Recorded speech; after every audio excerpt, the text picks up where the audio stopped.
Hi guys, welcome back to the channel. Thanks for tuning in, thanks for watching, and of course, thanks for subscribing. We truly appreciate it.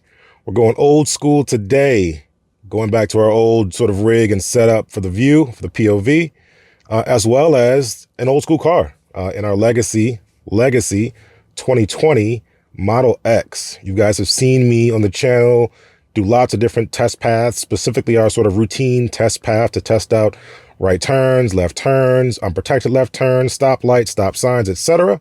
But you see me all do it with the Model S Plaid and the yoke. I never really got a chance to show you what that looks like from the standpoint and the viewpoint of a legacy Model X. And that's what we're going to do today. So we're going to take it out on the road, do our normal test path, just the first pass to see how it does, see if there's any differences between how the Model S performs, a newer car with newer hardware, performs versus this legacy car with legacy hardware. Okay, I'm going to take it out for a spin right now. All right, guys, we're back at it. We've got the legacy Model X, 2020 Model X. Going to take it for a spin on FSD Beta 10.69.25.2. Still waiting on version 11.3 to come out and hit non-employees for Tesla. And while we wait, we're going to do this drive real quick to see how it performs.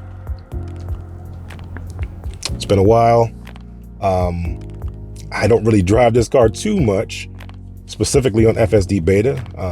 The missus doesn't drive FSD Beta at all, so it's a little bit wasted here in terms of the usage. But we're going to give it for a spin and see how it goes.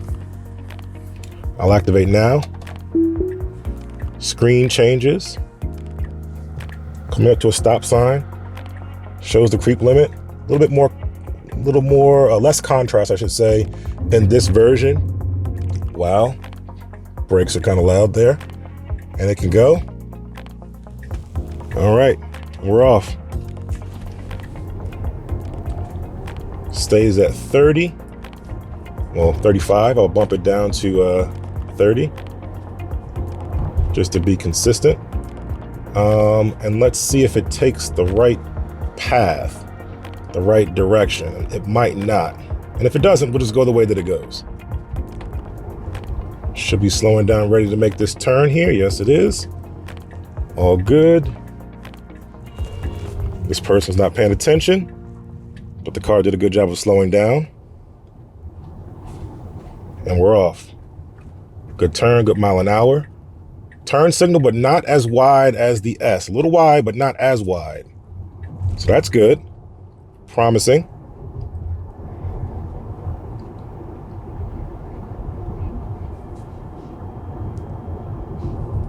One of the really great things about riding these Legacy X's is the lack of the interior camera, allowing you a little bit more leeway to maybe look around, still pay attention, still keep your eyes vigilant, but just a little bit more freedom where something's not always watching you and watching you every moment, even if you were to hold a phone, not necessarily look at it or glance at it, but just holding a phone in the vicinity of your chest or face doesn't give you a problem. So I do appreciate that. Slows down for a car coming on the left. Still creeping. I'm going to stop here because it still kind of crept out a little bit and it wasn't quite clear. And the creep limit is a little further out than I would like it to be. All right, proceed forward. A little hesitant on the turn. Not terrible, but not great either. The creep limit was a little too far out. This is a bigger vehicle. Would love it to stay a little bit back a little bit. But again, that might be just inherent to the hardware. There's issues with the hardware for these legacy vehicles with the fact that the way to see left and right is really going to come from these B-pillar cameras, which are way back here. So it has to get farther out. The nose in front of the car has to get further out into an intersection, into traffic, before it can actually really see down the ends of the road, which is a problem and something that a lot of Tesla owners have been asking for in terms of having some cameras in the bumper, on the front wheel well, something like that, that would allow for it to see without putting the whole car at risk and out into the intersection. Okay. The visualization changes. We have the option turned on where it sort of hides everything else, minimizes the view, and shows a lot of the visualization around it. This is pretty cool. Would love for the new one to have that as well, as opposed to having it go behind the static graphics that are there. Door open, slows down for the pedestrian. Good job. Good job slowing down for that pedestrian. Excellent job there. Turn signal to get into the lane. That's also something we've been asking about, which is good. Not necessarily making a right turn, but it's getting in the right lane. It's a little bit making it clear to the people behind us, if there's anyone behind us, to let them know that, hey, guess what? We're getting ready to get into this lane. Whether we're going to make a right turn or go straight is negligible, but we're getting into this lane. So that's great. But overall, yeah, this is, a little bit refreshing just to have some freedom, no camera looking at you, less nags, it seems, as a result of that, which is great, especially for people like us who are more tenured and experienced with FSD Beta. Would love for them to just do one or the other, eye tracking or hand on the wheel or the yoke. But otherwise, yeah, this is pretty solid. This is older hardware. This is not the newest hardware, not the newest computer, not the newest cameras. So legacy hardware here running pretty good in an area where Tesla, typically lags behind trying to keep up with those older cars. Turn signal on. Stays the course. Now is it going to get towards this yellow line? It's actually going kind of wide right here. Interesting. Now it's getting towards that yellow line. Great. Is it going to stay here or is it going to deviate? Let's see. Let's see. Kind of centering itself in a good position. Okay. Nice. Very good. Very good. Gets over a little bit more in anticipation of this car here and the rest of the cars that are here. And so far, so good. I'm liking what I'm seeing. I thought it was going to be a huge difference, but it's actually very smooth. And obviously, if it's in the Model X, so the Model X, in case you didn't know, is the most comfortable Tesla that there is. Most comfortable to drive. The air suspension, the tires, all that good stuff. The ride height, it just makes it a really, really comfortable experience. I don't care if you've been doing Model Ys, Model S's, or Model X or Model 3s. The X is still king in terms of comfort. So this is a really comfortable ride, especially when it's on FSD Beta and doing the right thing.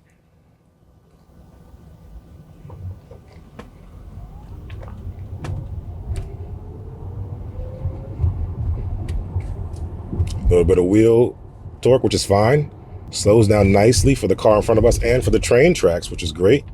Now here's where we typically mess up here. Here's where the car messes up, where it goes super wide to make this right turn, right? So it kind of thinks about it, wants to squeeze over into this lane, and it kind of zigzags and it kind of makes an issue. It seems like it's going to follow suit right here and do the exact same thing. So I'm going to be on the ready.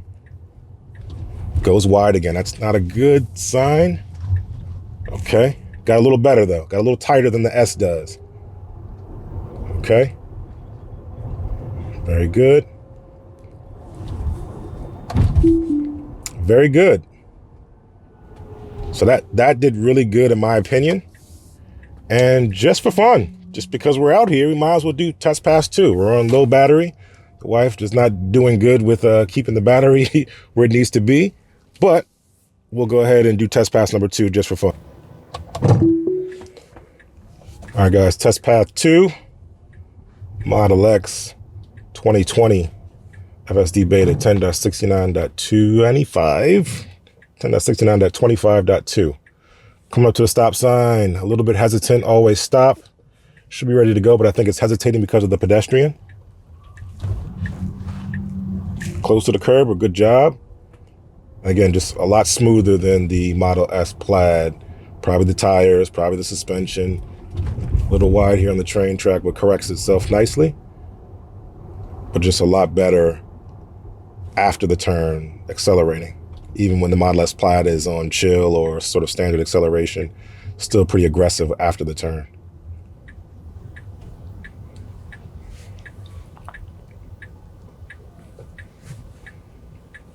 Good job staying in the lane. You can barely see the camera here, but you can still see that it's in the lane, which is great. And let's see what else it does. Again, just really refreshing to not have the cabin camera looking at your every move, penalizing you for, looking at the screen or making an adjustment. Just an overwhelming sense of freedom in these legacy cars that don't have that cabin camera there. So that's really, really good. Let's see what happens here. Gets ready to make the turn, keeps the wheel straight, which is what it's supposed to do on these scenarios. And then it should make the turn. He has the opening. I don't have the opening. I'm going to disengage because I didn't see that other car there. And I think I'm going to ding that because that's kind of my biggest gripe with FSD Beta in its current form, the code that is. And that is the fact that it does not act superhuman, or as superhuman as I would like it to act.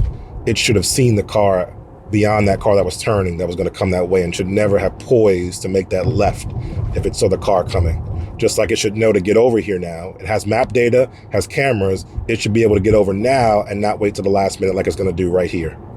Last minute getting over. Not good. Not good. Slowing down aggressively for this car. Just slow down a little bit here, a little bit too hot for my taste. But that's my biggest issue, right? So it has all these cameras. I know what it does. The magic that it does is very impressive. Stitching all those views together into a single panoramic video image and then rendering that vector space, which is magic in and of itself, for sure. But it's not acting superhuman in the scenarios that you'd expect it to when it comes to anticipating what's going to happen. It absolutely tries to calculate what every possibility and probability are of every scenario, cars turning, pedestrians crossing the street, etc. But it somehow does not give me or react in a way to give me the level of comfort and confidence that it's looking further down the road and anticipating things that are going to happen, not now, but in the future when we get there, based on all the information that it has at its disposal. Car sticking out a little bit, gets over a little bit, very nice. Slows down for no reason. Car is behind. I'm going to give it some acceleration. So I'm not sure if that was a phantom brake or something. I'm going to give it some acceleration, and it should be making this turn right here. Okay. Slowing down a lot for the turn. Very herky-jerky there. Car was right behind me. I didn't want to scare them, so I gave it a little acceleration. Again, situations like that is where I'm anticipating the car will have the technology. Hard turn. The mass of this car is just a lot, and I don't think they're calculating that still because it's a heavy car, so you can feel the car shifting towards the curb when it tries to make those turns. It should slow down significantly in anticipation of how much mass it has and make the turn so it doesn't feel that way. Here's a better example where it's slowing down almost to a stop. This is like almost the opposite. Doesn't need to slow down to a stop, but it does need to slow down significantly. Blind turn here, accelerating hard. Car here, stopping hard. Can we stop? Okay, aggressive stop, too aggressive. All right, so we have an intersection here, pretty blind because of the bushes. And here we have the fundamental flaw of FSD Beta right now. And that is the fact that it has to get all the way out into the intersection in order to see left and right down the road. That's a big, big problem for Tesla. A lot of people in the Tesla community were hoping that they would add hardware 4 with some camera in the bumper, some cameras in the bumper or in the wheel wells, in the front wheel wells, just to be able to let less of the car get out before it can see left and right down the road. A lot of people have been talking about that, asking about that, specifically Chuck Cook. Shout out to Chuck Cook. Shout out to Lisa, Tesla Truth on Twitter. She's been going hard on that with Elon on Twitter, trying to bring to his attention that there needs to be some kind of change there because the cameras that can see left and right down the road are way back here behind where you're even sitting, depending on your seating position. So that's a problem. Same scenario here. You cannot see, the front cameras cannot see left and right down the road. It has to creep up to that creep limit, and that creep limit is where it can actually see. Car coming in hot. Wow. Whoa. Evasive maneuvers there. That car's moving pretty fast. Car tried to get out of the way. Did a good job of getting out of the way. But that was not the most comfortable.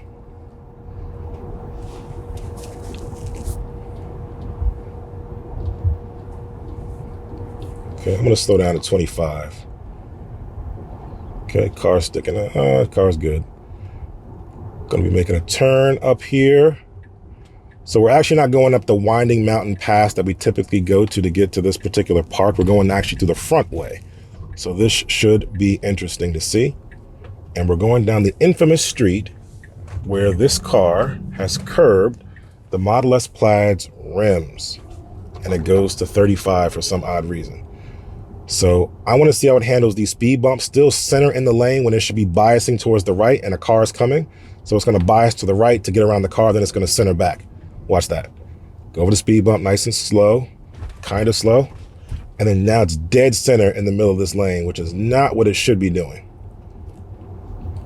Dead center. This is a two-way street. It should bias towards the side in which it's going in. So it's going this way, it should be on the right side and not react to cars like it's going to react to this car right here. Now this is a steep turn. I do not trust FSD Beta for this, especially when a car is here and a car is here. So I'm going to make this turn. It's very steep. I'm going to make it. And I'll re-engage.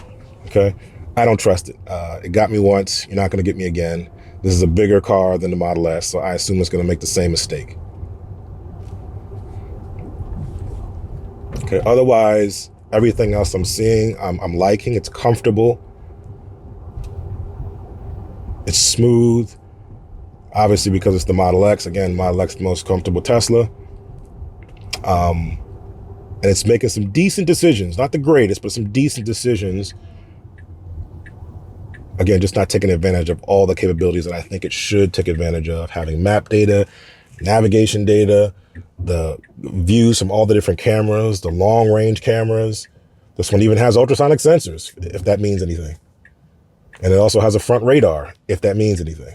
So it has a lot of tools at its disposal, but it's not taking advantage of it. And look how far up it has to get into the road before it can see left and right and make a decision. I got to hit the accelerator to give it some boost because someone's behind us. And this is a pretty aggressive turn. It's going to come to a stop. Let's see if it can make it. Pretty sharp. Let's do it. All right, kind of slow. And then it goes. Gets on it. Pretty good. Okay. Not too bad. Now, again, like I said, we're going to the front. There is some construction in the front. I hope it's not a problem. I will try to let it do its thing, but if I have to take over, I will take over. And we're just going to test this out because this is the part where we're actually in the park, and you don't ever want to use FSD Beta in a park, a crowded situation, especially if people are around. And it's going pretty slow right here on this turn. But let's just see. There goes an excavator, indicator of construction. Turn signals on. Let's see what happens. Takes the turn. Oh, too aggressive, too aggressive. And it goes to 55 miles an hour. Quickly. Bump it down, bump it down. That's the beauty of this stock. I'm gonna go to 14. I'll call it 15. I'll call it, there we go, 15. 15 miles an hour. Let's see what happens. I anticipate the exact same thing. The mass of this car is too much. It's gonna want to make a wide turn. It's gonna fail. I'm gonna have to take over. I'll bump down to 10 just to make it even better. Okay, make the turn now. Turn now. Turn now. Turn now. Oh, okay. Okay, so because I bumped down to 10, I think that helped it. If I was any speed, I'll disengage here. If I was any speed faster than 10 miles an hour, I think this would have been a problem for the car. That's what happened with the Model S. It tries to take that turn too fast for the size of this car, and it's a problem. And the car starts to slide. I have to take over, and it starts to go right towards the curb. Because I dropped it down to be slower, it was able to recover and make the turn as wide as it needed to make it, or as wide as it wanted to make it, you know, bearable. So I think that was a good job on Tesla's end. But again, these are just edge cases you really wouldn't deal with. Children kneeling in the middle of the road, tying their shoe, not a good look. But these are just, you know, edge cases. We wouldn't really drive this in a public setting like this. You would use this to get to the park and then take over once you get in. So definitely, don't do this at home. Don't try this at home. Don't go through a park with FSD Beta. All right, so that's it. This is the Legacy Model X, 2020 Model X, using legacy hardware, but it is formidable. It can actually handle the task of FSD Beta in its current form, which is not without its flaws and issues, but it does it really good. And because it's the Model X, again, it performs really well and it's very comfortable. So I'm not going to give it an official score. I will just say in terms of level of comfort, it's pretty high. I'm not going to give it a grade. I'm just going to say it's pretty high. I'm in the process of revamping the scoring system to make it a little bit more succinct. So I'm going to say this was pretty high in terms of level of comfort because of the Model X, primarily, more so than, you know, some of the decisions that it made. In terms of decision making, I think it did pretty good. Not the best. Didn't do things that I anticipated it would do in certain instances, and did things exactly as I anticipated them that it would do in other instances.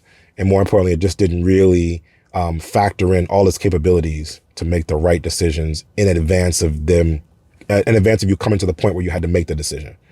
All right. In terms of confidence, although I was pretty confident overall, except for areas where it started to brake prematurely or abruptly, phantom braking or whatever the case may be. And then overall, I just felt like the car in itself just felt capable, but not all there. So still like a teen driver, still like someone trying to learn, but early stages. Like you just got your permit and you just started to drive. It feels like that, making a lot of the mistakes that, you know, first time drivers make in their first go round.